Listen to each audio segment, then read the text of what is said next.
You have studied the 1990 summer course discourses. It is one of the most brilliant set of discourses giving insightful journey from the body to the mind to the senses to the intellect to the spirit.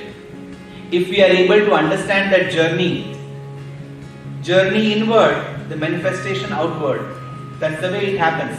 So if you are able to understand that journey, and I'm sure with that study circles that you have done, you will be able to appreciate that much better. I would like to give an analogy of the river Ganga with how this is connected, and then with our body and then our life. The river Ganga is the purest at its source, at Gangotri. I'm talking about Ganga because it is a river worshipped, venerated. So it is purest at its source at Gangotri. When it is coming down as Bhagirathi at Alakananda, it is bursting with enthusiasm. Right? And it comes down the plains like a small girl playing, full of enthusiasm as we see the kids outside. And then it comes to the plain, it slows down. It grows in its size, but it's moving swiftly. So as you come down, as Prayag, at Varanasi, at all of these places, you will see that it is moving fast, but it has grown much in size, right? And it has become a little impure. The factories from Kanpur and all other places will be putting all other chemical effluents into the river. By the time it is at near Kolkata, it has almost become sewage water.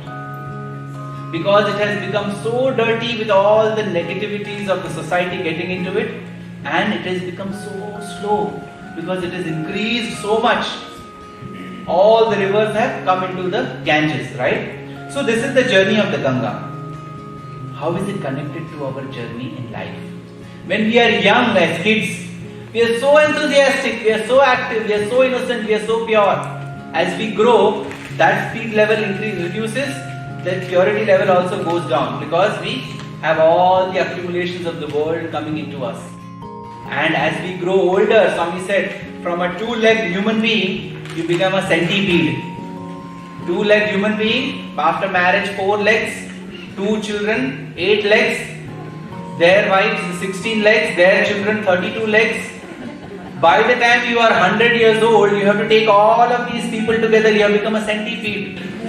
Your journey to God is slowed down. Right? And hence, we have to be very, very particular as to how that needs to be taken care of. And the analogy to that is our body, which is given in the 1990s. That the Atma is the purest form. Closest to the Atma is the intellect, the Buddhi. After that comes mind. After that comes the senses and the body. Since the Atma is close, the intellect is closest to the Atma, it gives you the right advice. And hence, everything that the body does is because of the senses. The senses do what the mind says. The mind should listen to the intellect before taking a decision. The intellect in turn will rely on the Atmic effulgence to take a call.